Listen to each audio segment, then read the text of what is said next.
शेतामधी माझी खोप तिला बोराटीची झाप तिथं राबवतो कष्ट तो माझा शेतकरी बाप लेतो अंगावर चिंध्या खातो मिरची भाकर काडी उसाची पाचट जगा मिळाया साकर काटा त्याच्याच कापाई त्यानं काय केलं पाप माझा बाप शेतकरी उभ्या जगाचा पोशिंदा त्याच्या भाळी लिहिलेला रात दिवस कामधंदा कष्ट सारे त्याच्या हाती दुसऱ्याच्या हाती माप. ही कविता मला 5वीत असताना होती तेव्हा त्याचा अर्थ कळायचा नाही, पण आता कळतो.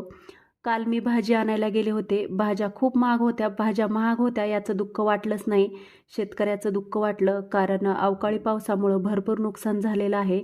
शेतात भाज्या राहिल्या नाहीत म्हणून भाज्या महाग झालेल्या आहेत. एवढं कष्ट करून सुद्धा शेतकऱ्याच्या मालाला भाव मिळत नाही. तरी पण शेतकरी हा सुखीच असतो. कधी कधी तर खत बियाणं केलेलं असतं त्याचासुद्धा खर्च निघत नाही. मला अभिमान आहे की मी एक शेतकऱ्याची मुलगी आहे. मुलगीच नाही तर सूनसुद्धा आहे बरं का. तर तुम्हाला जर माझी कविता आवडली असेल तर नक्कीच एक आपल्या शेतकऱ्यासाठी लाईक करा. तर अशी मी साधी सिंपल पद्धतीनंच मेथीची भाजी बनवली होती.